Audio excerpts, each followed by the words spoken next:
Now you want to save us and you want it all. And you want the transmit because you want the call. And you want the one that makes the worlds collide. But since this has happened, it has grown twice inside. Get up, get up, get up. Drop the bombshell. That's Bombshell by POWERMAN 5000. Welcome to Industry Outlaws United, IOU for short. I'm Brandon E. Brooks, and the man in the other, whatever that box is that way, Joe Ridgely. How are you tonight, Joe? I am excellent. Excited for another fun-filled episode, and especially with this guest. Holy crap. Absolutely. You never cease to amaze me. He's a banger. Yes, absolutely. How's the weather there in Florida, though? I heard you have some rough ones coming. Weather in Florida sucks right now. I mean, gratefully, it wasn't last weekend, when everybody was trying to have a good time, but we're having tropical storms and all that good stuff over the next, 30 hours. So I'm just making sure the lights are going to stay on and the internet's going to stay on. We should be good. Yeah, we'll just give a little, exactly. some little good vibes there to get through this great show. All right, so right before we get to our guest, I just wanted to got some great news this week about my filmmaking career. Film that I produced about a year and a half ago now, because we actually had to push it because of the pandemic. But a crime thriller we shot in South Philadelphia called Not for Nothing. Right there it is, right there. It actually got into its first film festival, which is the prestigious 14th annual Burbank International Film Festival, which is in Burbank, California this September. So congrats to to me there. I was acted on the set there and did some stunt work, and I also am a producer. I was the casting director of the film. I also was one of the stunt coordinators as well. So yeah, I did a lot of different things on it. There's the lovely Lauren Rivera, who's the female lead of the film. And so I'm really proud of what we did. We made a cool film. Like, we had to go through a lot of the COVID. There's Mark Weber, who was on a few episodes ago, great buddy of mine. And yeah, I'm really proud of the film, and I'm looking forward to people seeing it like at film festivals all around the country. So yeah, that's Vic DiBattista, like the crazy dude you see like on the videos in the cars and everything like that. Nick Lanciano, Pete Patricchio's another couple great actors in the film, and yeah, it's just a great. But wait, there's more. Here's my favorite picture. Yeah, that was the awesome Arri Alexa camera we shot on there for the film. So yeah, props to Tim Dallin, Frankie Tartaglia. They were the writer-directors of the film. And like I said, a great cast, a great crew. And yeah, just super proud of it. And it's the first of many for this film. So I just wanted to give a shout out to that. I actually plan on having, I didn't tell you this, Joe, but next month we're going to have a whole show devoted to the film. And we'll have some of the cast and the crew on for the film. So to kind of showcase a trailer and everything like that for the audience. So let's hit some of these comments up first. You want to take them or you want me to take them? No, please do. Please. All right. We got Sean Smithson. What's up, brothers? Great to see you, Sean. We have Timothy Milliken. Boys, what's happening? He's got something going on tonight with a concert. That's really awesome. And we have Amy. Amy, great to see you here. Very cool. Congratulations, Brandon. Amy is Thank you. Harlow's Haunt. Oh, very cool. Thank you, Amy. Thanks, Tim, Sean. Appreciate you all being here. So yeah, without further ado, can you please play our video for tonight's guest? Let's get to that. Well, see, now I lost my place. You got me all distracted with the cameras and everything. And here we go.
dope. Cool. Pretty dope. A couple Welcome. more comments real fast. Sorry. Right. We got Rhonda. Hey, Brandon. Got Amy saying killer intro. And then Terry Gerald saying, hey, y'all. Hey, guys. Thanks for joining us. All right. Without further ado, musician, actor, artist, all-around dope dude, Spider One. Yo. What's up, brother? You dug deep for those photos. Oh, man. I was hypnotized by, and I realized I need to fucking shave because I look much better. I'm like 100 years old now. Yeah, I'm glad. Yeah, I seem to be knocking it out of the park with those videos. Everybody seems to. Joe's always looking in the green room, and everyone seems to dig them. So I wish I could. Yeah, I'm see like, it. like that first one was, I think I was like 15 years old in that photo. So that was pretty. I think it said it. Yeah, I think it said it. So, so first off, before I get into the questions, is there anybody in your life that doesn't call you Spider? Does anybody call you by your real given name, or? Very few. My mom will still call me Mike. You know, she'll correct us, but like if she's around anybody else, she'll be like, "Oh, I mean Spider. Sorry." Like as if she's embarrassing me or something. But that's pretty much it, man. You know, everyone. It's like it's weird. Like if somebody refers to me, like you might some old high school friend. I don't even respond. I just never hear my real name ever. So. Yeah. Oh, so tell us about where you grew up. Like, was it middle class, low class? Like, what city? What, just for our audience purposes?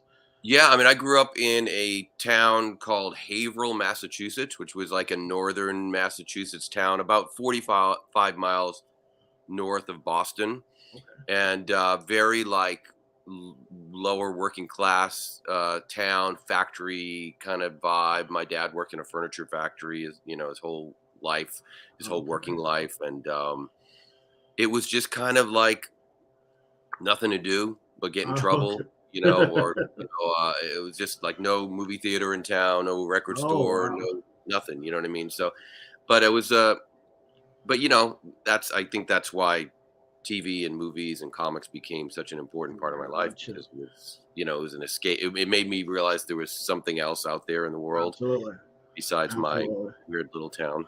And I happened to be like, in high school, like the one, I discovered punk rock. So I was like indoctrinated, like my circle of friends to like shake their heads and, listen to Minor Threat or whatever. And like it was like, it was like a John Hughes movie. We were like the getting into fights with the jocks and shit like that. The greasers and the socias.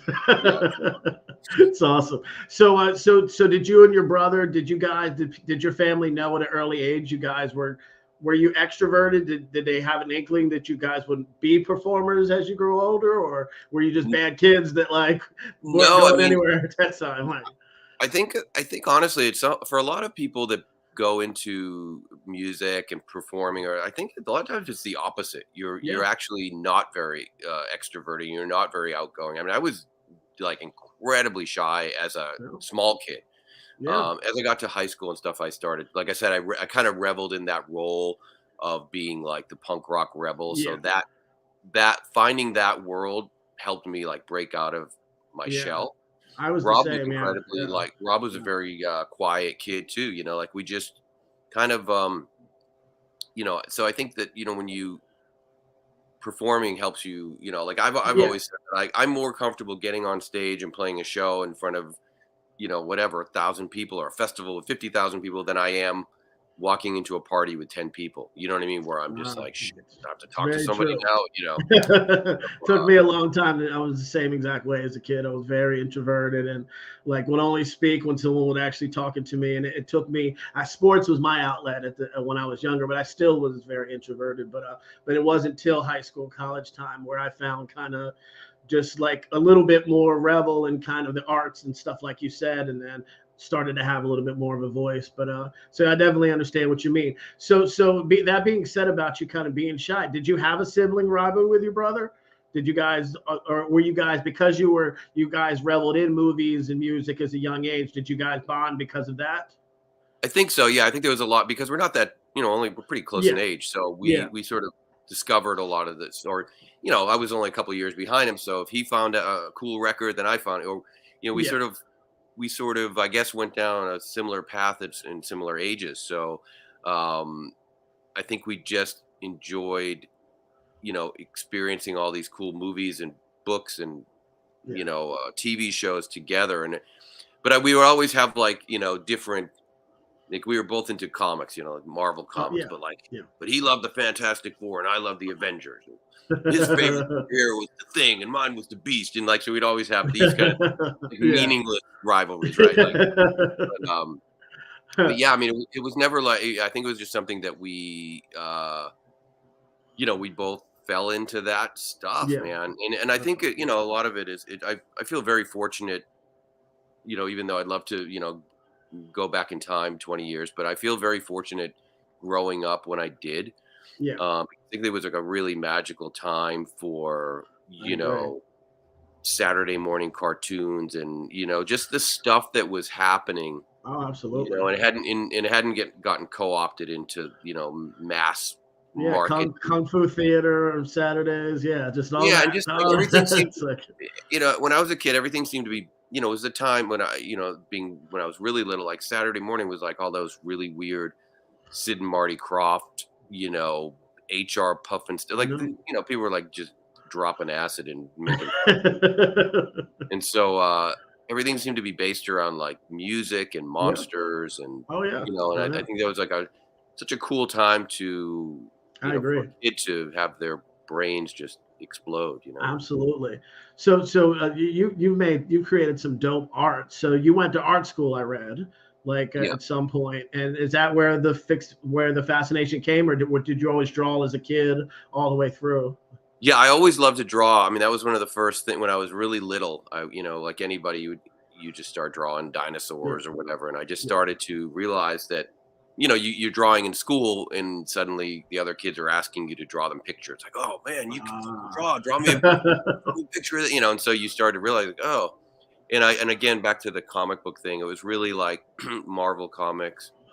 I would just sit and try to copy those artists, those that I grew up looking at, and just and then that expanded into learning more about art, and I didn't have any, I wasn't that great in school, so art was like, I was like, man, I could go to art school and not have to take math classes. Like that sounds cool. But then I went to art school and dropped out in like 3 months because I wanted to start a band. So it's like, hey, it wasn't a bad choice when you think back about it. So what are some of your influences in music and film? Well, music was, I mean, like most little kids, you just sort of listen to whatever was on the radio, right? But then it really was discovering punk rock that was like, made me want to make music, because it was, before I heard those bands, music just seemed like something that just really super talented people did, like Elton John as a kid. You're like, I can't do that. Sing like that. But then suddenly you're finding bands like the Ramones and the Sex Pistols and the Clash, and you're like, man, I don't know. I can kind of like wrap my head around maybe being able to do something like that. Like, they're not like the greatest singers. The music sounds kind of sloppy, so it just, and you could hear the simplicity in it. Yeah. So once I started finding bands like that, that was like, I was like, we got to start a band, like with my friends in high school, which we did. And we had this terrible punk rock band in high school. But yeah, that was what it was, because it was something that I could understand, and that, something that spoke to you. Absolutely. I had a similar thing when in the late 80s, early 90s with rap music too. I was like, man, like nobody's singing, like they're just talking. I can talk, I can rhyme, so like punk rock and rap had a big influence on me. Yeah. But I think you can, even though Power is certainly not a punk rock band, it's not a rap group, but you can sort of hear the influence of the sort of rhythmic vocal deliveries and the the sort of simple chord structure and riffs. So absolutely. So how did POWERMAN 5000 start? Was that shortly after you dropped out of art school, or was that a little while after you had the band that wasn't very good, and then how did you guys all come together? It took a while, because I'd moved to Boston to go to art school and didn't really know too many people. I didn't know any musicians, but I loved, I just wanted to start making music. And so in the pre-POWERMAN version was really me as MC Spider like making these rap cassettes. Yeah. So because I didn't know anybody else, so I bought a drum machine and then started making beats and just recording into a little cassette player. And then I eventually met this dude, a producer, this dude who had a studio. I'm like, wow, this guy's got a real studio. And we would make these weird rap songs together.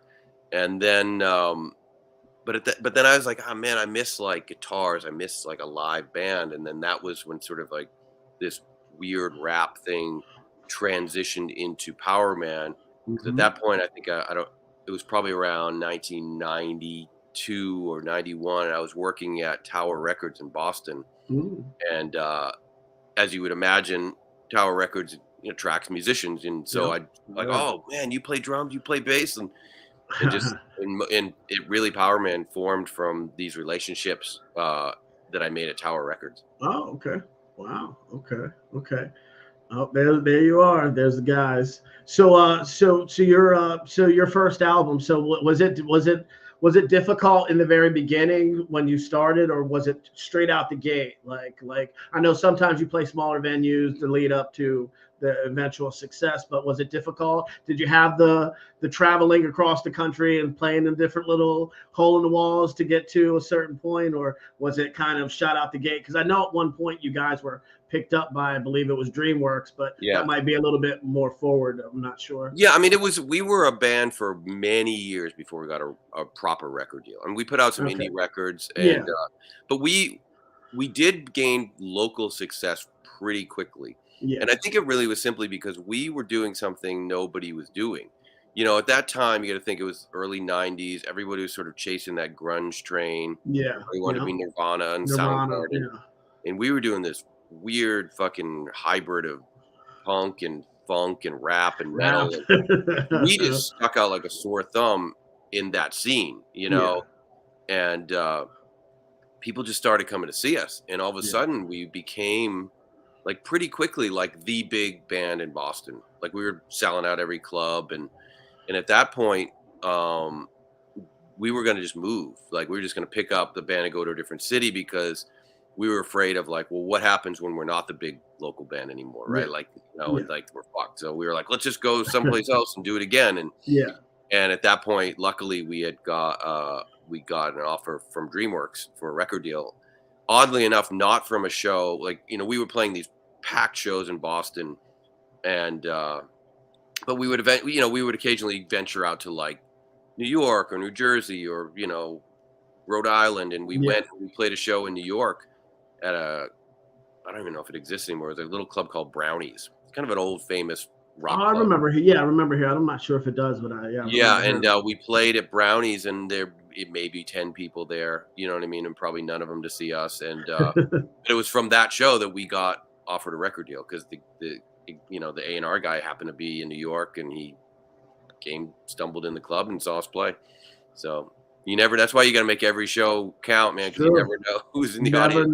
You never know. So speaking of getting up on stage, what does that, you mentioned it a little bit, but what is that feeling like for you to continue? Obviously you've been doing this for decades, but do you just transform into just that? Because you're very amped up on every performance I've seen. So, and that's hard to keep for the longevity you have. But do you still have that feeling? Have you had that from the very beginning of just when you get up on the stage like you are right there? Does that adrenaline rush? Does that just kick in? Or have you had anxiety at any point of like getting up before you get on stage? Yeah, I mean, I've never, oddly enough, been nervous from the beginning. And even as we would hit these markers, and you go, you're playing clubs, and then you get offered a tour with some huge band, and and I've never had a sense of anxiety over it. I've never been nervous performing, because I think we were talking earlier before the show that it's almost like that's easier for me than just having a dinner conversation with somebody. There's something, it's a performance. Like it's all authentic. It is really a part of you, but it is a performance. And I think that there's something about that feels more natural to me. Mm-hmm. And so, I've never really, I've never been nervous. Because I know, guys in bands who still like are just terrified. been doing it for years, and they're just like so nervous before every show. And Yeah. but I think there's something about the process to me. Like you can be on tour, and we tour. Like when we tour, we play like 6 shows a week, and there's just you're exhausted. Yeah. But there's something that happens. It's like a process. It's probably not unlike an actor getting into character. Yeah. You put your stage clothes on. You get into closer to showtime. The lights go down. The intro starts playing, and suddenly you're just like, you could have the flu and be completely exhausted, but something clicks, and you're just on, man. It just happens. Turn into Jordan Game 6. Yep. That's right. Go for it. So where did the filmmaking start for you? Was that from a younger age? Like, did you always have a fascination? Obviously, you had a fascination with films and comics and everything. But where did the actual filmmaking begin in your mind, where you started thinking about possibly doing it? Yeah, I mean, you're right. I mean, movies and TV were always just as important as music. It was just like this obsession with. In mainly genre films, horror, science fiction. I mean, I loved all kinds of movies, but from a very, very early age, both me and Rob were just watching like wildly inappropriate movies that, like 9 years old watching A Clockwork Orange over and over, like you know what I mean? Stuff like that. And you just, but for some reason, I know I had an understanding of those movies. Probably more than I should have at that age. I still have a distinct memory of being 10 years old, and in my I don't know what grade that would be when you're 10 years old, 4th grade or something. And the teacher was like, "We're gonna have a class bulletin board, and you can pick what you want to be." And I was like, "I want to be the movie critic." And she's like, "Okay, yeah." And so my first movie review was of All That Jazz, like a R-rated Bob, and the teacher's like, "You saw that movie?" I'm like, "Yeah, loved it. You see that shot, that dolly shot?" It was just like one of those things that like they just, I don't know, it just clicked with me. It was like, it's like but again, like, for me, it was film and stuff was similar to music. It was like it always seemed like. That's for somebody else to do. Like that's for the really talented people to do. And so, I think that it took me a longer time to realize, even though as a kid, I would make little silly movies with, my friends on video and Super 8 and stuff like that. But again, it took me a while, I think, to realize like, no, like, I can do this too. Like, it's not some magical thing.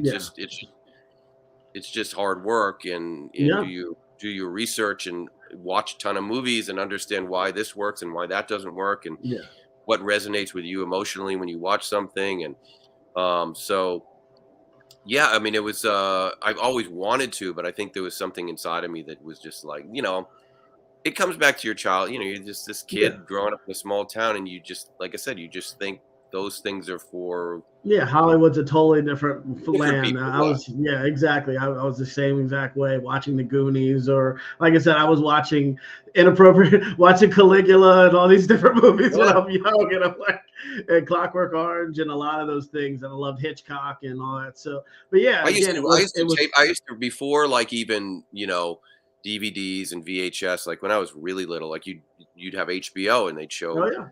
And I would be so jonesing for these movies. I would sit and I would literally take my cassette deck and record the audio of Jaws. So I would just listen to Jaws over and over, just on cassette, just to hear the dialogue. So there was just this, it's interesting looking back now, and you're just like, man, that was fucking weird for a kid to be like. Right, no, but I mean, I didn't do that, but I used to have the double VCRs and record the movies so I could watch them over and over again. It was like the original dubbing or whatever. But it was a different time, that the VHS when that was a thing, and video stores were king, when you could go spend hours. I was just, and that was, that's really where most of us, I think, that love genre films is if you were fortunate enough to grow up in a time where you could go to your local video rental place and you'd head straight to the horror sci-fi section and you would just look for like, oh, Pumpkinhead, fuck yeah. Like, you just whatever find cover. All those of school. You have no idea. And that really, and then, you get your friends and you feel like you're like doing something taboo, like you shouldn't be Yeah, watching. I don't know if you remember, absolutely. there was a big one going around when I was a kid, that Faces of Death. Oh yeah, yeah. It was just like, oh shit, they're eating Oh monkey yeah. brains, you know, like it Oh just, yeah. yeah. So It all that was stuff, almost like, because you had to like watch and make sure no one came in. Like, yeah, and yeah, it was totally. almost like you were doing something illegal, which again, some of that stuff was illegal. Yeah. But yeah, that was definitely a different time. But yeah. So what? So I read somewhere, were you on Beverly Hills 90210? Yeah. Oh yeah. As an actor, or was it No, music? what Like we was played, no, we went on as POWERMAN 5000. Oh, okay. That's what I was thinking. I read it just last night, and I was just like, okay. Well, because I remember there was a place in the show that was like a club or something, Yeah, but that's the exactly bands right. played. So but I didn't remember. I didn't watch the show religiously. So, It but was yeah, a crazy story because that show, you know, if anybody is old enough to remember, the original was so massively oh yeah, popular. Like oh yeah. that, it was just insane. But we actually, it was very weird circumstances. So we were, you know, fairly popular band in Boston, and Mhm. it was the winter time in Boston, and my girlfriend had just like left me, and I was basically homeless, like just sleeping on people's couches and stuff. And we got a call from uh from the guy who put our first indie record out, whose daughter was at the time Jason Priestley's girlfriend. Okay, and she was on Oh, 90210 as well. And okay. they would send Jason Priestley like their CDs they would release on their indie. He's chiming in, and so he got the POWERMAN record, and he was like, "Oh, these guys are cool. We should have them on the show." And Did that happen to Big Christina Leafs? yeah, yeah. Oh my gosh, That's what I was going to bring up to you, Brandon. It was Christina Lee's. oh my gosh, she's who a we good had on Yeah, friend. so a few her She's weeks a good. ago. so her parents ran the record label that put our first EP out. Oh So yeah, so she wow. was on 90210, and Yeah, so at the time, she was, I think at the time yeah, yeah. was with Jason. Anyway, so we get this call like, you guys want to be on 90210, and I'm like, well, sleeping on this guy's couch, fuck yeah, and it's freezing out. Let's go to LA. And at the time, I was like, well, and I was like, man, is this a bad career move? But then I was like, well, the Cramps were on it. I was like, okay, well, if the Cramps would do it, Yeah. then I think it's okay for us to do it. So we went, and they had based like this whole 2-part episode around us, Oh and wow. like that, a couple of the characters were like, they wanted to get into making music videos, and they were making the new PM 5K music video. And then Tori Spelling was like in the video dancing around, and her boyfriend was jealous, and it was like this whole hilarious, like, they Oh my just created these gosh. episodes basically based around us. Oh. And but that's what made me want to move to LA, because they flew us out. They put us up in like some swanky hotel. They gave us all cars to drive. We'd go to set. They would, you know, like feed us. We all had our own trailers. This was like so unrealistic. Like we've never had it so good since. But and then like we're getting ready to do our scene where we're playing in the Peach Pit after dark. That was the club, Oh, right? okay. So Okay. and they're like, "Oh, I bring in the extras," and they bring in, and of course it's like 50 beautiful Yeah. girls, LA girls, and we're Yeah. just like, I'm just like, I gotta move here. Like this is This is the this is life. where I belong, you know. So I basically went back to Boston and like packed up and headed to LA and never looked back. And like I said, it's never been as comfortable as it was. You're like, where's the trailers? Where's Yeah, it's like like no one cares about us, but yeah, no, but it was such a fun experience, that's awesome. and it just showed me that, you know, LA, for as much as people, you know, hate on it, it matches, you know, it has its downside.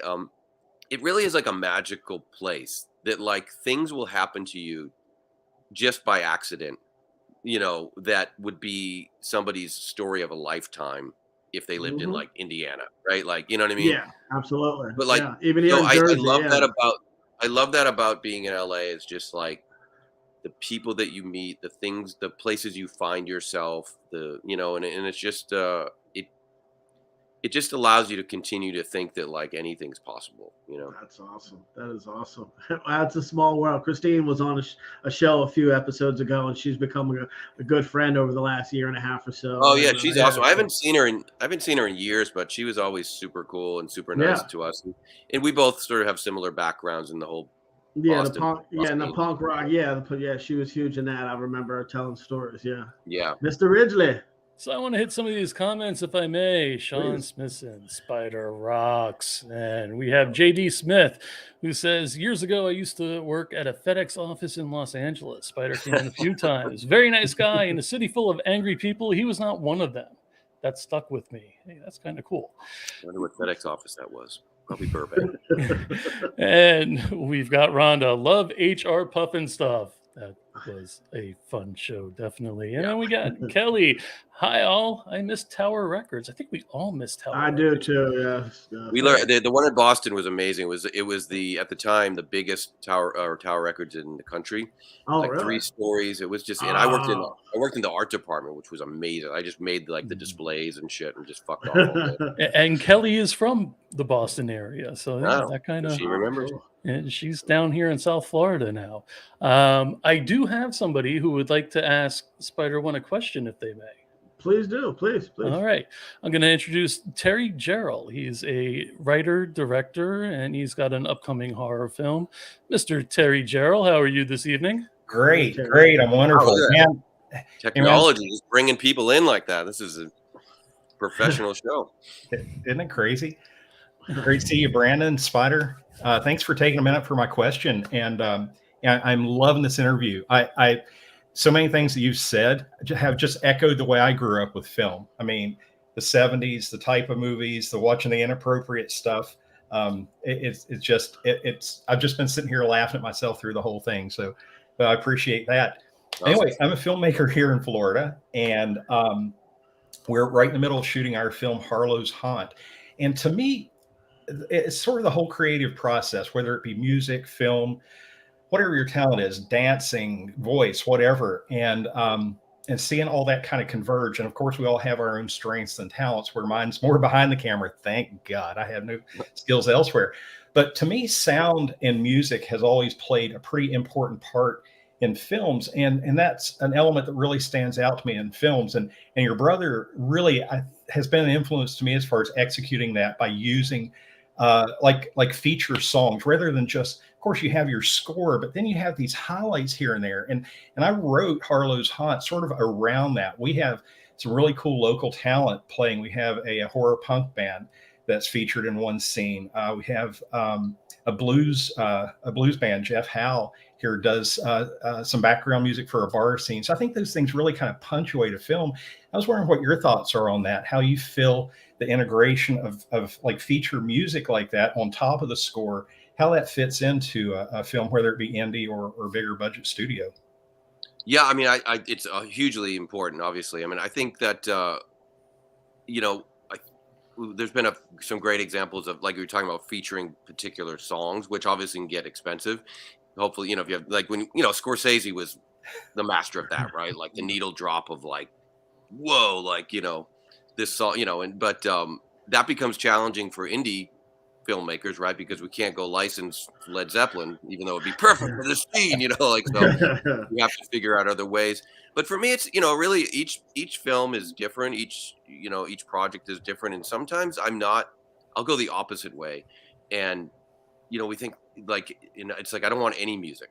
I just want sort of atmospheric tones. I love a lot of that old school, late 70s, early 80s, just sort of like dissonant synth sounds, you know what I mean, to just make you feel not at ease. It just there's something about that that's rubbing the wrong way.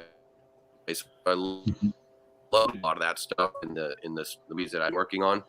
But yeah, I mean, sound is better. Sound is in a weird way almost more important than the visual, because your eyes will adjust.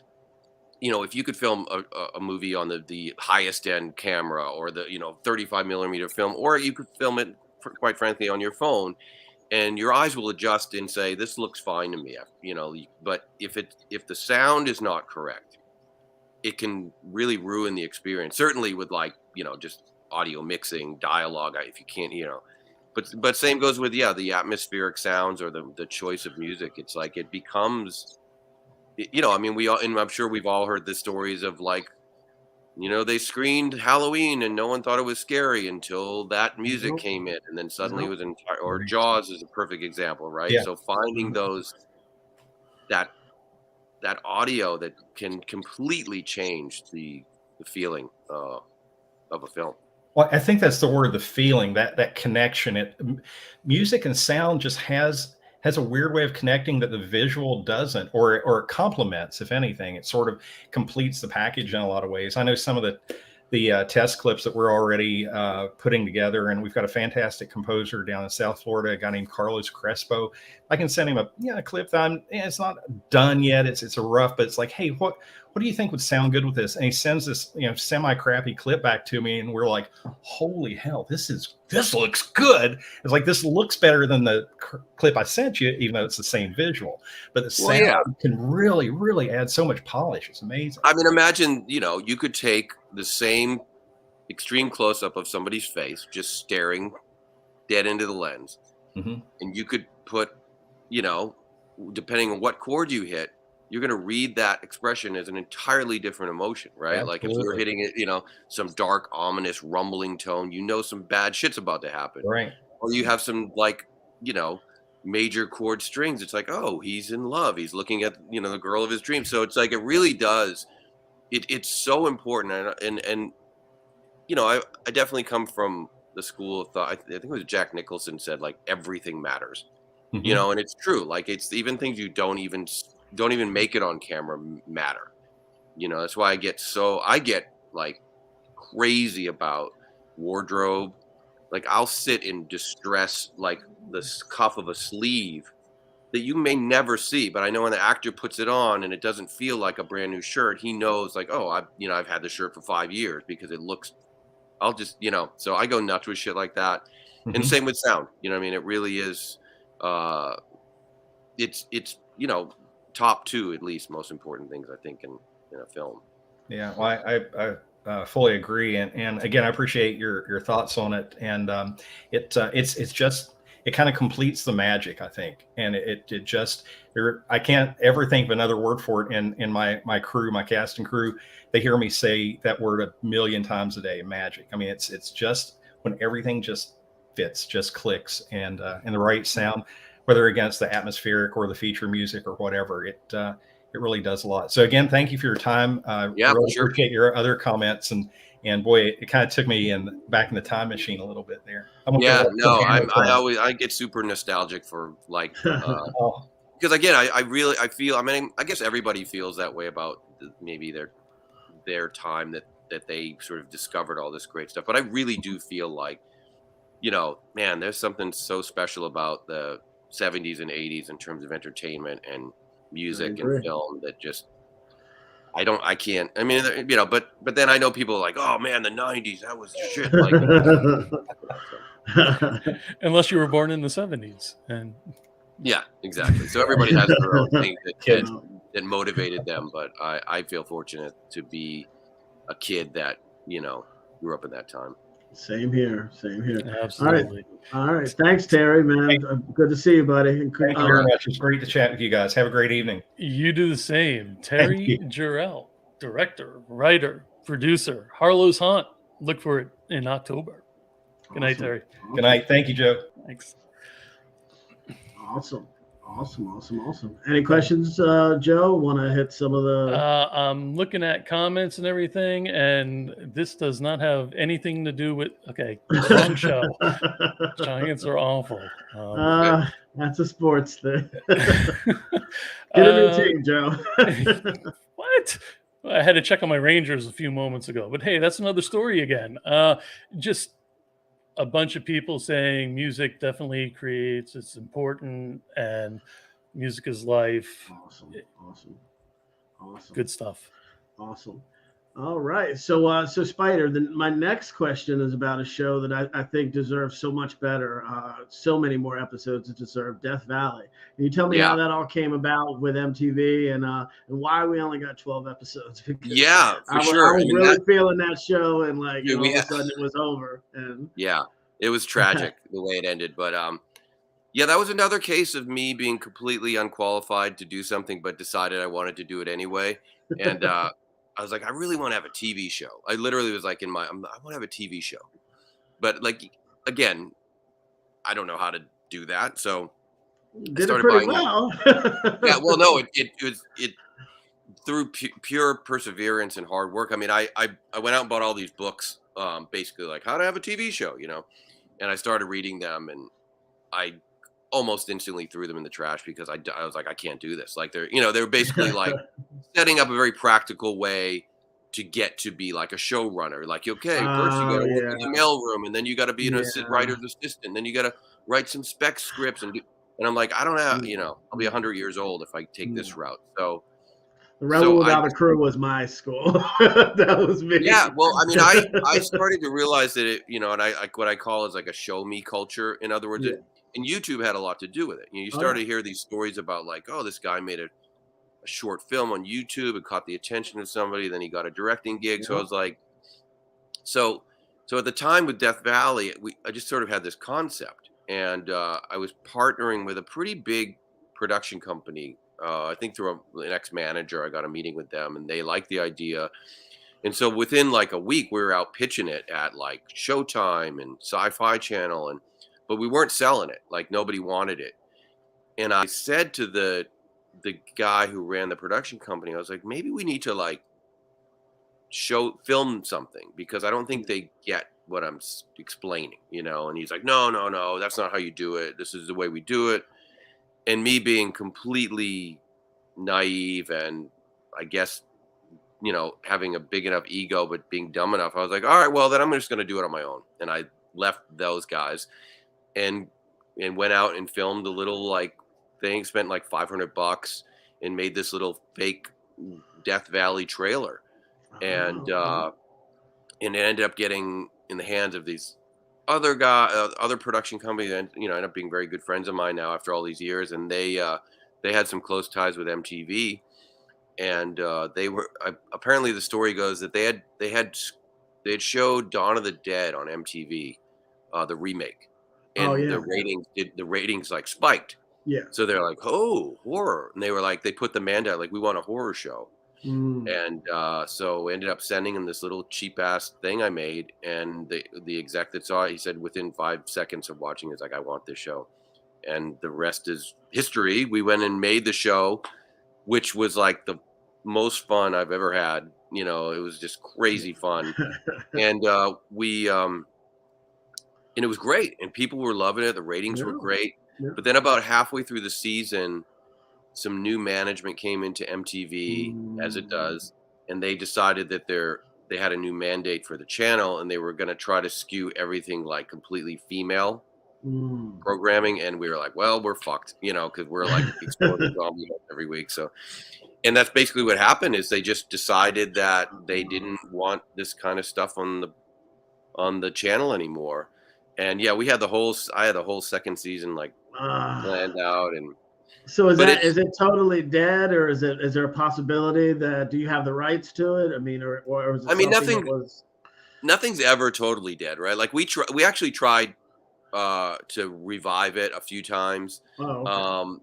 So I think there's some, for me, probably someday we had talked about making a feature instead of, like I'd love to do like the sort of like how it all started, because the TV show just sort of jumps in. Yeah. It's already like, but you never really got the backstory of why it's happening. So I just think it'd be really fun concept to take like how these group of cops became designated to this undead task force. Like, maybe a month ago they were just writing traffic tickets, you know what I mean, or whatever.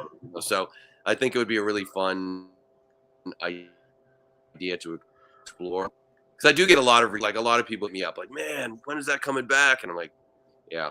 But it was a huge learning experience for me too, because I got to I mean, that really set me up to do what I'm doing now with these movies, because I was a producer on Death Valley, but I also involved myself in every aspect. I was in every casting session. I was in with the wardrobe people. I was in with the effects people, helping design like the look of the monster. So it was a great, like, both feet in, kind of diving into the deep end to learn about all these different departments on how something like that works. Yeah. That's awesome. Well, here's to it coming back in some form or another, because that could work in so many different ways. It obviously was a comedy and a mockumentary, but that could even work as a serious story too. If it was it's funny that you say that, because that was my original intention, was to not be a comedy. Oh, okay. Yeah, I wanted to do it like super serious, and then MTV was like, "We love this, but we'd love to see it as a comedy." And my first reaction was like, "Fuck no!" But then I was like, after I like put my guard down, I was like, this could make a great comedy, because I've never been a huge horror comedy guy. Me neither. I love like Shaun of the Dead, and There's Outliers. I've always liked those things to be separate, but I thought that this in particular is a funny idea, especially if you understand the psychology and the geography of Los Angeles, and the fact that these monsters only inhabited the San Fernando Valley. You know what I mean? Like, they weren't in Beverly Hills. They weren't in, because if you live in LA, there's this stigma about the valley, like, oh, don't go to the valley. It's too hot there. It sucks in the valley. And so I just thought that was like a very funny idea, that they would only, it'd be sort of like, the monsters are only in New Jersey. They don't go into exactly. They're only in South Jersey. They stay away from Hoboken and well, Mr. Ridley. We've got another question / comment. Amy, what's up, you guys? So, Spider One, do you have more movies lined up? And if so, will they all be horror, or do you see yourself exploring other genres?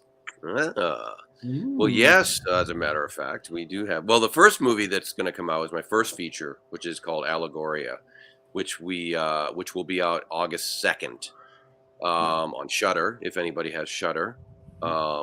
And it'll also be available on VOD and all this other, wherever you basically can get a movie. So that movie will be out in August. And I just wrapped on a second movie called Bury the Bride, which I don't want to say too much about, but it is another horror movie. And it's fucking bonkers. It's like intense. And it was an intense shoot too. But I mean, as far as other genres, I'd love to. I mean, I'm a huge science fiction nerd too. It's just that, it's interesting how horror is, it's such a great, I mean, I have a deep love of the genre, but it's such a great place to start, because, it's incredibly fun to make. And also that it's such a great thing to play in a world that there's such an intense fan base for it. And there's places that you can go with it. Like, you know what I mean? Like, I don't know what I would do if I made a comedy. I don't know where you go with it. You make a horror movie and it's like, man, there's Shudder, there's this, there's that. And every Halloween, all the horror movies come back around. And it's just such a, like, excitement around the genre, in horror conventions and in festivals. And, such a great world to be a part of. Someone's asking for a rom-com from you. That's right. Yeah, soon enough. So you've mentioned your brother a little bit, and you guys are close. But do you guys critique each other's work from a film standpoint? Like, do you tell him how you feel about Halloween 2, or does he tell you how he feels about Allegoria, or anything like that? Or do you I mean, are you close enough to where you can be totally honest and say, be honest? I mean, I guess I think we are, yeah. But I mean, I guess I feel fortunate enough that I've liked all his movies, so I don't feel like I have to be like, hey, can we talk about this one? I always enjoy them. You know what I mean? I think he does a great job, and he has such I agree too. I always end up in arguments about. I mean, I remember watching House of a Thousand Corpses, and I was in a theater of about 10. And I was blown away by it. And there was other people, oh, it was like a music video. And I wasn't as familiar with White Zombie at the time. So it was like, I just thought it was something new and it was fresh. at that time, horror was just kind of on the teeny bopper kind of like craze at that time with all of those type of movies. Yeah. And this was just something that was balls out. And I've always just thought he has a distinct vision and he sticks to it. And I even I've seen Frank like that you were a part of. And again, there's a distinct vision that you have. Like I think that's what kind of there's an aesthetic that really solid filmmakers have, whether it's Ari Aster with Hereditary, and like there's certain people, and Rob has that. So for me, there hasn't really been anything that I've seen where the only film that I have not actually seen is Lords of Salem, and that's all the way through. I've seen pieces of it, but everything I've seen I've actually enjoyed. But I know there is with everything, there's a school of like naysayers and other sides of it. So I was just wondering how you guys as brothers, since you're both in the same fields, like even from a music standpoint, like he might like an album, one of your albums more than another. So yeah. I mean, I think generally, like, we don't really get involved in each other's, like, in the creative process. So, like, if I see one of his movies, I see it when you see it, probably. You know what I mean? Okay. Like, I don't, okay. So at that point, it's done. So I just go at it like a fan, and I imagine same with music or anything else. Like, so we don't like really discuss like, hey, can you read this first draft script or anything like that? No, it's just more okay. like, Gotcha. Yeah. So you're not like on the set of any of Devil's Rejects or anything, or like. I mean, no, not really. I mean, I visited a couple of the sets, but just purely as just purely like to say hi. Gotcha. But you're right. I mean, I think that my favorite filmmakers are ones that have a very like distinctive style, and you mentioned Frank. That's really Chrissy Fox's thing. That was I was a producer on that. But that's like her thing, like, and she has a very distinctive style, and she, she's a bit younger than me, so she comes from a whole different aesthetic. Like her thing, like when I talk about movies, I'm talking about like, 70s. But she has this fond memory of like a lot of those 90s.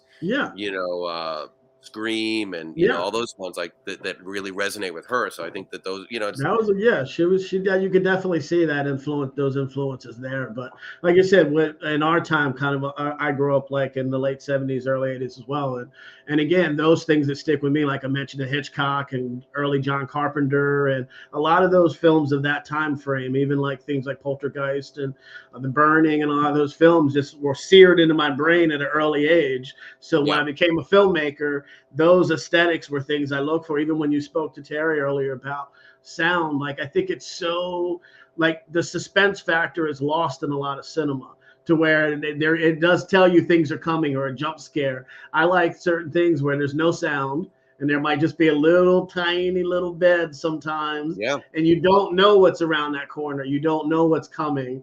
And that's kind of the school of Hitchcock and the school of like some of those older filmmakers. And not that no one does it today. James Wan does a great job with suspense, and certain filmmakers do today. But like for me, I love what you said about like just sometimes silence and just minimal sound is scarier, because it's not feeding you the what's coming.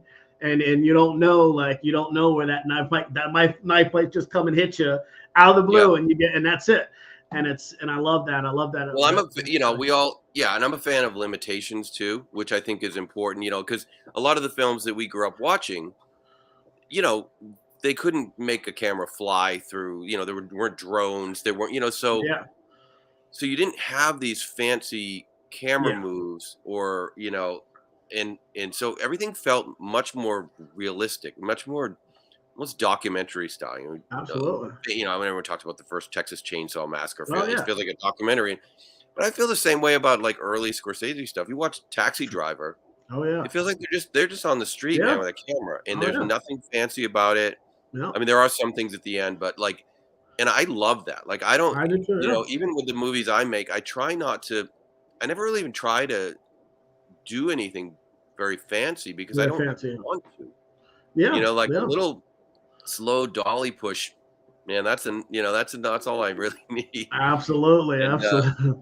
So it's like, I think that those, and again, that's an aesthetic that we grew up on, so it probably makes sense. Absolutely. Whereas, if somebody's growing up and idolizing, I don't know, whatever, like, superhero movies, they're going to want to, Yeah. you know, do the Oh, yeah. craziest, you know, Yeah. which is great, There's which is people great. that- So it's just not, that's just not my thing, you know? Yeah, me too. Yeah, like some people come to me and they want green screen stuff, and I'm just like, that's I want to just do straight practical, and even some of the Yeah. visual effects are not lost on me, because if they're done well, they're done well. But I like the practical effects that we grew up, like The Howling and American Werewolf in London, and so there's certain things that are just you can't.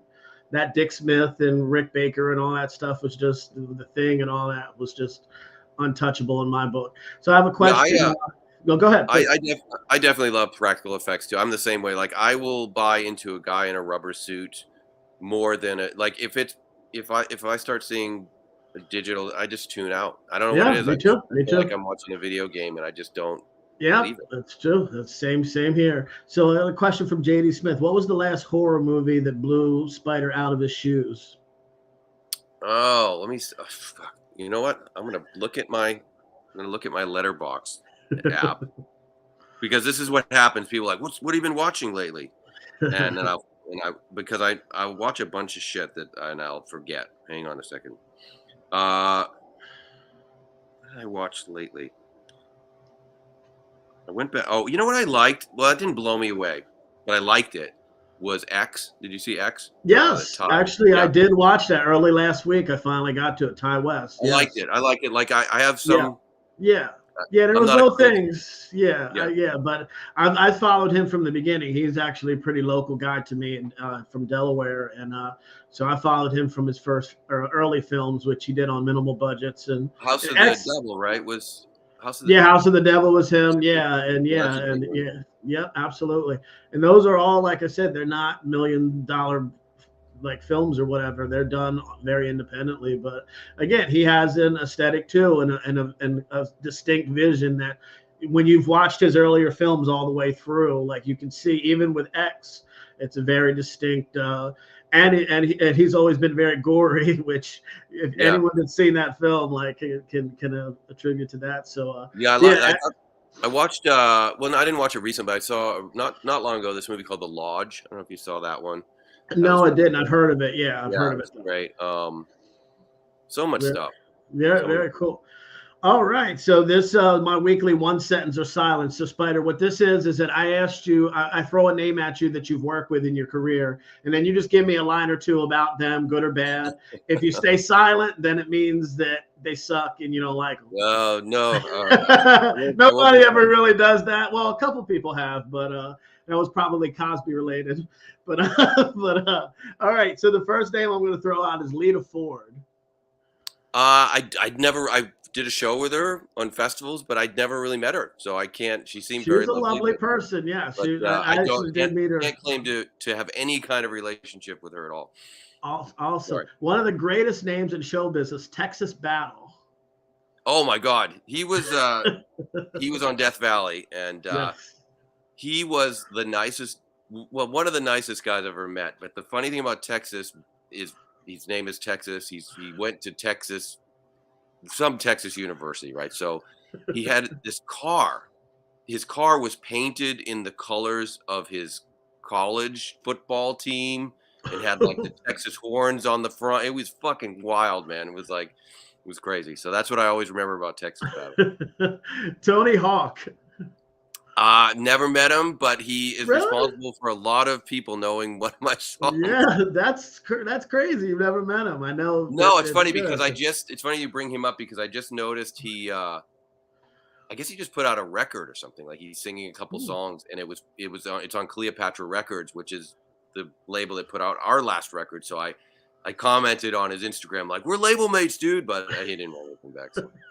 Yes, I didn't even realize the cultural impact of the Tony Hawk video game until years later. Oh, okay. Because POWERMAN was on a lot of movie soundtracks, a lot of video games. Oh yeah. And I didn't play video games, so I didn't know what a phenomenon this game was. Yeah. Until everyone's then years later, people would be like, "Man, I found you on Tony Hawk. I found you." And I was like, how big was this fucking game? And I didn't realize that it was huge. Massive, you know?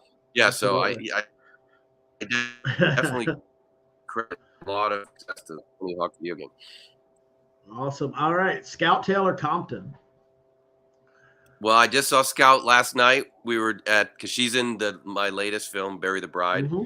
and she Oh, is the okay. coolest person. Yeah, she's like the coolest ever. And we first met on the set of Halloween 2 when she was probably 19 years old, and we've just sort of like through circumstances remained friends over the years. And she's in Allegoria as well, and we were out last night. We had our rap party for Bury the Bride, and so Scout was. I didn't realize this about Scout, but she loves to sing karaoke. So yeah, we got a lot of Scouts in karaoke last night. Ozzy Osbourne. Amazing. We did the first 2 Ozfests. Yeah. I can't say I've spent a lot of time with Ozzy but I think I've probably talked to Cher and his kids more than I ever did Ozzy. But that really was when we did those Ozfests. That was, I mean, we were still basically just barely out of being in the local band status. So that really threw us in the deep end of like, damn man, we're on the same stage as Pantera and Typo Negative and Marilyn Manson and Black Sabbath, and it was like, we better figure out how to fucking do this, man, because we're gonna get eaten alive out here. What about Fozzy, Chris Jericho? Yeah, I don't know him well. I actually met him for the first time a few years ago at some festivals. I mean, this is the best thing about festivals is that there's 20 bands and you get to meet all these different people that you wouldn't maybe normally do. But we've played a few shows together. He's one of those guys that just like is such as you would imagine, like such high positive energy. Mm-hmm. You know what I mean? He's one of those guys, and I guess that he's just like, hey man, like like very like on all the time. And so I appreciate that because that is not me most of the time. Adam Bush. Oh, Adam Bush is like the if people don't know, he was from Buffy, and he's a great actor. He's in Allegoria, and he's like the nicest dude, but I am convinced that he probably is a serial killer. He's like one of those guys that like, he seems so unassuming and normal, but he's absolutely not. Like there's weird shit going on there. He's Dexter. Yeah, for sure. Oh, have you ever crossed paths with Fred Durst? Yeah, I actually, I've known Fred Durst for many years. I actually have a tattoo that Fred did for me on my arm, which is not the greatest tattoo. Not because he didn't do a good job.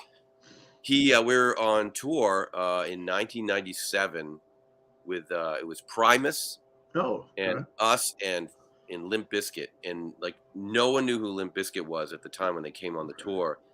And by the end of the tour, they should have been headlining because they just became this massive sensation when that song Faith came out. But anyway, he was there one day. He's like, I do tattoos. You want a tattoo? And I was like, sure. And I like just drew this picture and I was like, do this. And so now I have this Fred Durst tattoo. That's crazy. But he's always been a very cool dude to me. Like we'll run into each other every few years someplace. But always been cool. Yeah, I've run into him a couple of times. A cool dude. Chrissy Fox, who was mentioned a little bit earlier.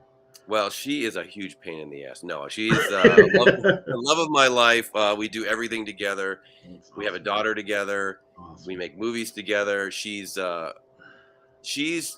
one of the hardest working people that I've ever known, and she pushes me to levels that, like with Bury the Bride, she, I just gotten off tour and she's like, we're making another movie. I'm like, no, we're not. Like, I need a break. She's like, no, we're doing it, because if we don't do it now, you're never going to do it. And so she's that person. And she's if she doesn't know how to do something, she'll figure it out. And which is how she edits our films and does sound design, and she's a great actress. And so she's just like one of those weird, rare birds that just kind of does it all. And, we push each other, and, like creatively we butt heads sometimes, but that's always healthy. Cause we, like with Bury the Bride, we wrote the script together, which is the first time I've ever co-wrote a script. So that's a challenge. Yes. Because we would, she'd write a draft and I'd go in and like change some shit. She'd be like, well, you changed that line. I love that line. I'm like, yeah, but and then she'd take it, change it back. I'm like, and I'd change it back. And, eventually we found some middle ground and came up with a great script. That's awesome. So you made it through without not staying silent. That's awesome. And actually, Chrissy and Actually, Chrissy, that was my next question in regards to Allegoria, our mutual friend, Uncle Creepy Steve Barton. Shout out to him. Yeah. Thanks for setting us up, brother. That film, as Joe mentioned earlier, will be out. Was it August 2nd? Was that August 2nd? Yep. August 2nd, Yep. yes. And so how did this come about? This project, how did you and Chrissy, was this something that obviously, was this the brainchild of both of you? And how did Steve come to be involved with this with you guys? Yeah, I mean, Allegoria really was, it was sort of like a really positive thing that came out of the whole pandemic lockdown insanity, because all music stopped. Yeah. I hadn't played a show, like it didn't seem like, I had no idea when I was going to get back on the road, if ever. And so we started to go crazy. Like, what are we going to do here? And we started to come up with these ideas of making short films, because we could do it on a really like small crew, limited actors, be really careful about test everybody, all that kind of stuff. And so Allegoria was that.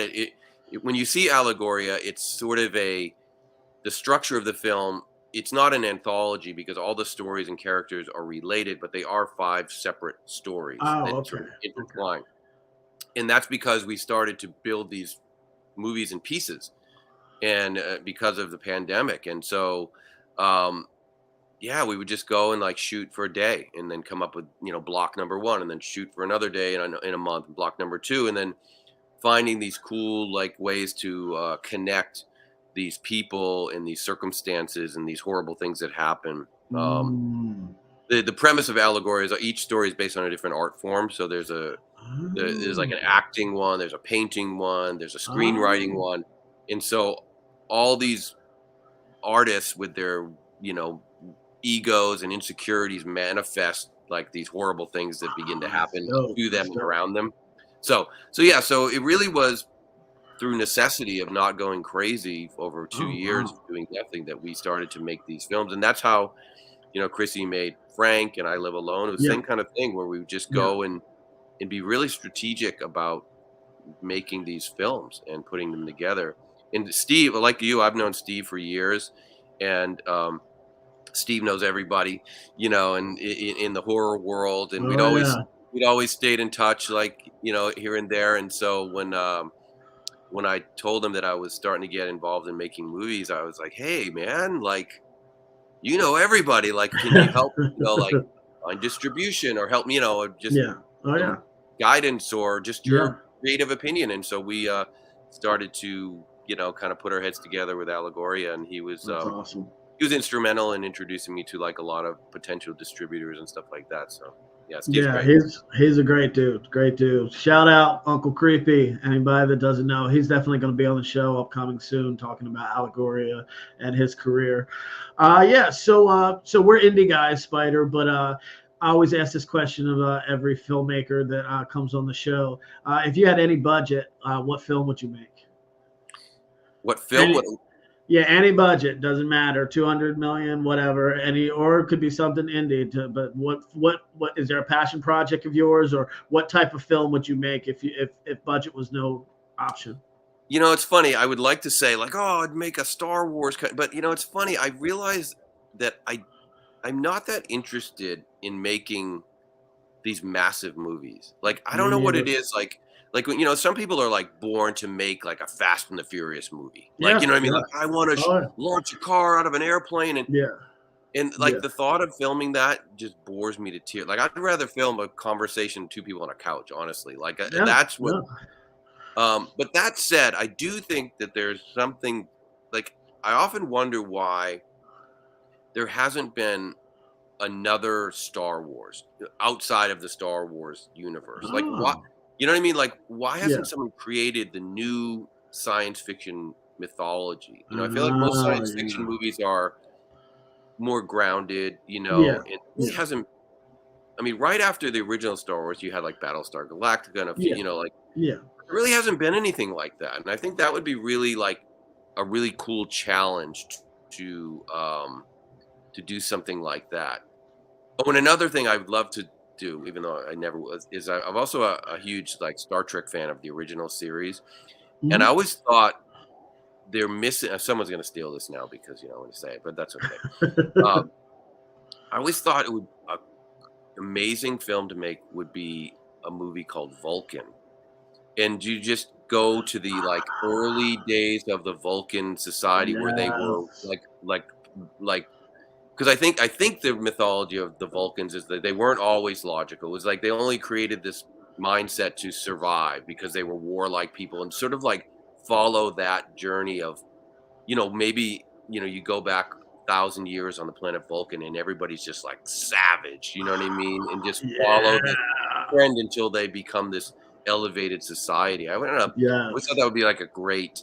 One of my favorite Star Trek episodes is a mock time where they go to Vulcan and Spock has to fight Kirk, and just that red sky, and I just think there's something there that would be so fun to tackle. Man, you're right. Somebody out there is going to steal that. That is a dope concept. I like that a lot.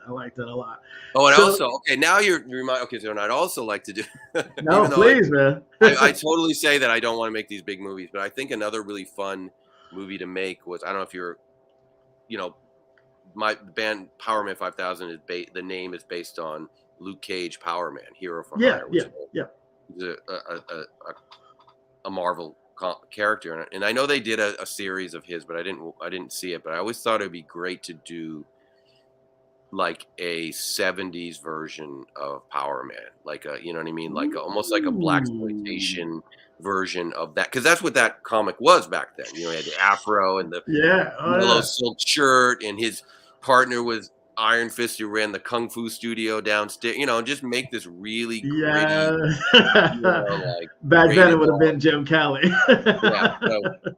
That would be really fun to do too. That is awesome. What which of your tracks from POWERMAN amps you up the most? I know you have a bunch of bangers, but I have a lot of them. Bombshell, Supervillain. But what for you is gets you amped up the most if you could only choose one? Man, that's tough, because a lot of them that most people would pick, I'm just like, man, if I have to play that song one more time.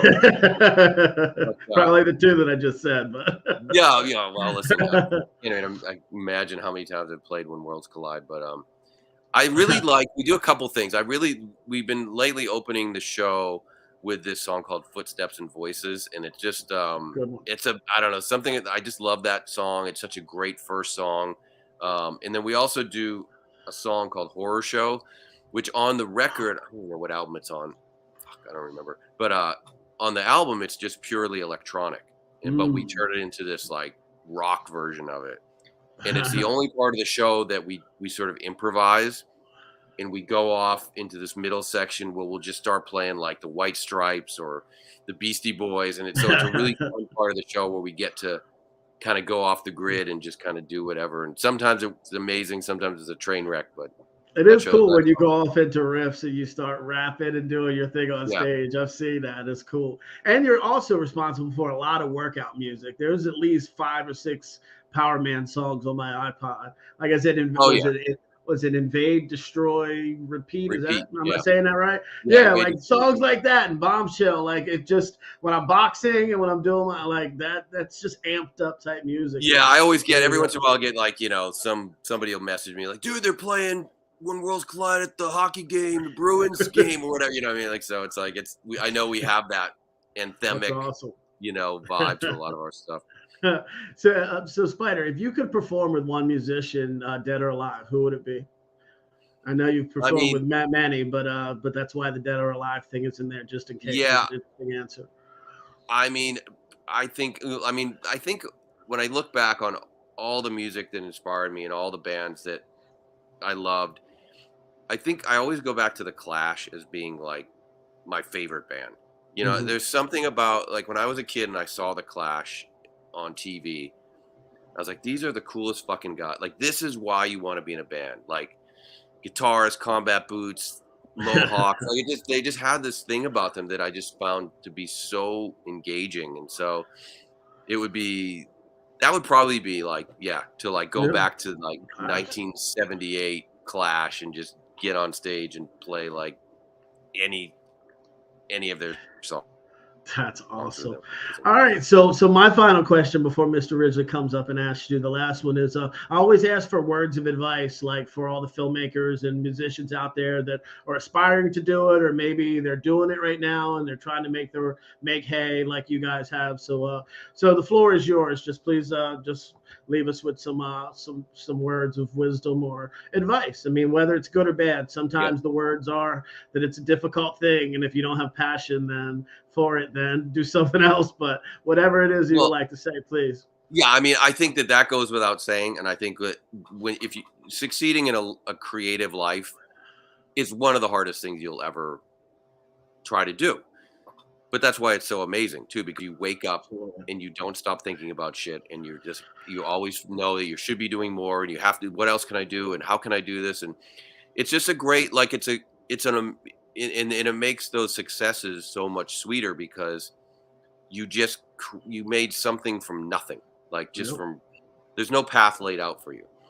But as far as advice, and it's funny because I was having this conversation last night with somebody, and it's something that I think I wish I had learned 20 years ago, that I've only sort of really learned it in the last maybe 5 years. And that simply is like, you are the gatekeeper. Like, I think that we all think that somebody has to allow us to do something. You know, someone has to give you permission to make a movie, give you permission to make an album, give you permission to do, but it's like, that's what stops most people from moving forward. And it goes back to what I was saying, like when you're a kid in Haverhill, Massachusetts, you think all this great stuff is for somebody else. And if you can learn that lesson early, you're going to do so much more with your life. Just that, like, you don't need fucking permission to make cool shit, you know? And like I said, that, like, there is, and we certainly live in a time where that's more true than ever, because you can make your own movie. You can put it out, you know, you don't need permission anymore. So everybody's got to get out of that mindset. They're like, oh man, if I just had an agent, if I just had a great manager, oh, if Netflix would, you know, take a meeting with me, all that. It's like, no, all that shit's going to just slow you down, and it's going to prevent you from doing anything. And I learned that after doing all those, you know, pitch meeting after pitch meeting at all the Netflix and all these places, and getting nothing for it. And I just realized, like, well, why do I need these people? Like, I don't need them. I can do it myself, you know? Exactly. And you scratch and borrow and beg, and you can do it, man. And that's the best advice I can give anybody, no matter what it is. That's great advice. I mean, that's been stated on by other filmmakers that have come on, and I say the same thing. The years I've spent, I try never to look back, because I'm always trying to evolve and move forward. But the amount of time, you're right, that I've spent with pitch meetings and waiting for 300,000 or $1 million, or waiting for the phone to ring for, again, permission to make something creative, when I could have probably made dozens more things that I have right now, just in that time that I was waiting for someone else to, in essence, kind of give me permission to make something on what I thought was on a greater level. But I've seen people make things for $50,000 that look like they were made for $300,000, or make things for $100,000 that look like they were $1 million. So you're right. You don't need permission, and with cameras the way they as accessible as they are now, and with just people's creative minds, you can move mountains as far as cinema and music as well. Like when I speak at places to kids and they don't think that they can do it, it's really a mindset. It's kind of telling yourself that you can, and not. We grew up in a time where, like we stated earlier, that it was a different world because Hollywood was so. But again, we're not in that time we're in a time of technology now where there is, all the walls have been broken down. So and you're right. I'm not trying to make a Star Wars film or a Fast and Furious film or anything for $200 million, a Pirates movie. But I mean, I just want to make things that kind of set my soul on fire. I'm a big horror guy since I was a kid, and action movies too were huge for me. So for me, those are the things that kind of I dig. And not that I wouldn't make a rom-com if it was something that I kind of dug story-wise, or a comedy or something. But for me, I dug what you said, because it's kind of one of the themes of this show is that you don't need permission. You can go out and create things, and we've seen it with some of the work I've seen of Chrissy's and yours. Those, even some of the short films that we didn't even get to talk as much about. It's just going out and doing it, and the little things that I've done. Some people look at and they're like, oh, that's cool, but again, it's born of just going out and trying things instead of sitting on your hands and saying, well, I'm waiting for that check to clear. I'm waiting for somebody to give me money. And you're going to be waiting a long time because I waited quite a long time. And thankfully was actually out there producing and doing things. But again, it took me a long time to get to the point where I just said, you know what? Let's just go out and do it. And by trial and error, you go out there, you learn lessons, and you fail sometimes. But for me, that failing has made me a better filmmaker and a better professional in this business, because I don't have anybody tugging me on the shoulder saying, no, cast this person, or don't do this that way, or that's too gory. It's what I want. And if it's okay with me, then, and I'm cool with it, then that's where the buck stops as far as some of my decisions creatively. So thank you for that great advice. Get a couple more of these things. Thank Ron the Butcher. Love that you don't need permission. Don't worry, Brandon, you'll get there. You'll have your moment. Thank you very much. JD Smith, don't need permission, but always ask mommy if it's okay to go out and kill tonight. That's an Adam Bush comment there, according to Spider. But yeah, so Spider, yes. Thank you so much, man, for coming on. Mr. Ridgely. I just got to tell you something that's really cool. So Spider's answer to the question about the movie with no budget, and it's the first time I've heard somebody other than John McNaughton answer a question that was either Star Wars, sci-fi, or comic book related. John McNaughton said, hey, I want to create a Superman movie, but I want to do something nobody's done before. I want to do Bizarro World. Mm-hmm. I want a Bizarro World Superman movie. Okay, that's all. And John McNaughton is a great guy, and it was an awesome episode. But anyway, the Spider One, where can we find you on social media, and if people want to check up on you and your projects? Yeah, I memean, all the usual places. I don't even know what the hell my Spider One something on Instagram. Spider One. Yeah, I tend to be not like the greatest at social media, but Instagram I seem to be the best at because it's easiest. So everybody can just follow me I think it's at Spider One. And yeah, just keep an eye out for Allegoria August 2nd. If you don't have Shudder, get Shudder because it's awesome. And it'll also be available to buy in VOD. And we're going to do some limited theatrical stuff, so keep an eye out for that. Maybe in your town. I know we're going to do something in LA soon. I think in July. So I'll be announcing that soon too. What about POWERMAN 5000? You have a website, right, for the band? Yeah, same thing. You can find us on Instagram, Twitter, all that stuff. PowerMan5000.com. We're going to hit the road in July with this massive summer tour with Rob, Zombie, Mudvayne, Static X, and us. So it's like time warp back to 1999. It's going to be like amazing. Like, yeah, I mean, it's going to be a massive show. So it's going to be awesome. It's going to be fun for us. I'm hoping July 29th you're here in Jersey, about 40 minutes from me. So I'm hoping to hit that show. So hopefully we can have a drink maybe that day. So hang out. Absolutely, man. Well, Spider, you're an outlaw, my brother. Thank you so much for coming on. I appreciate you. Thanks to Steve Barton again for hooking us up.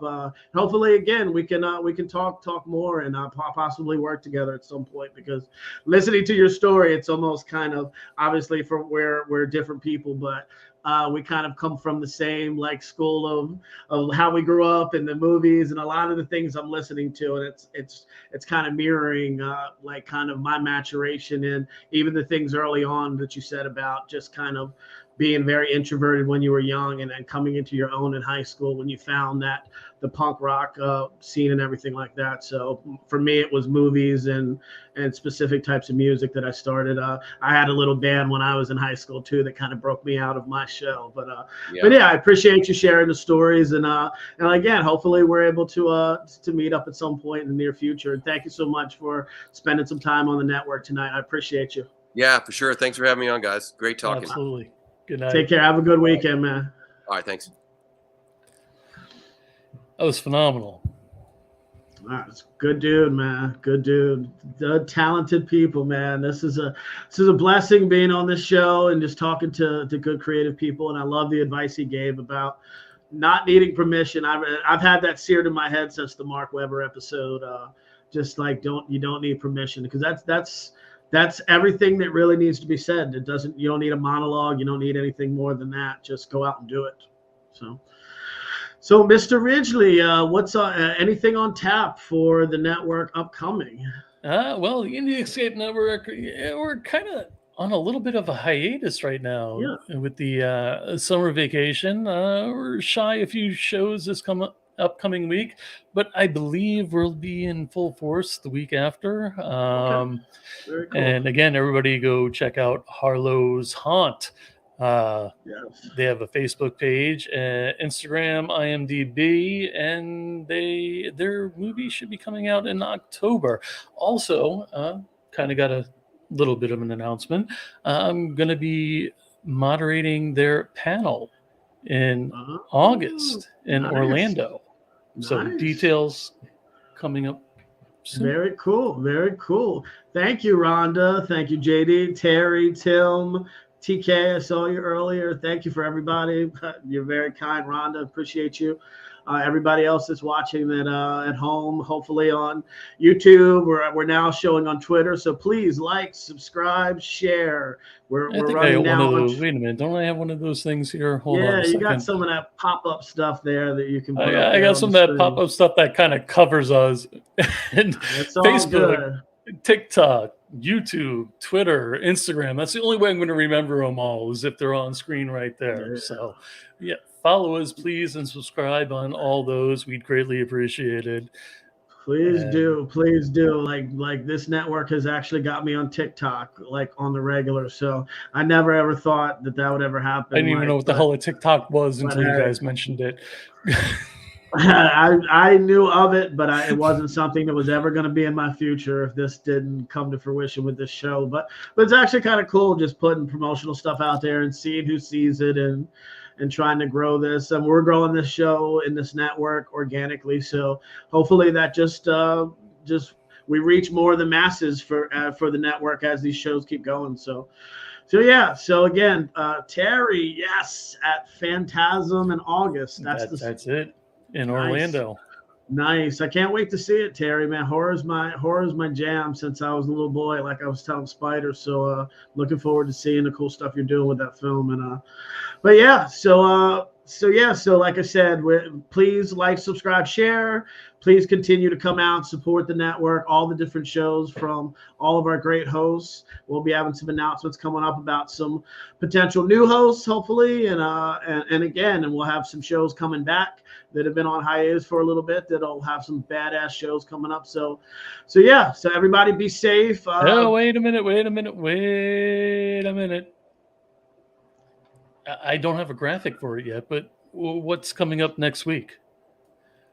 What's coming up next week is a very phenomenal actress that I've known for quite a while. She's in one of my all-time favorite independent films, Raising Victor Vargas. Her name is Judy Marte, and she will be my guest next Friday right here, 10 p.m. Eastern Standard Time on the network, on IOU. So Judy Marte next week. All right. Bring us out, brother. All right. Like I say every week, believe in the power of yourself and the right others. Peace, everybody. Have a good weekend.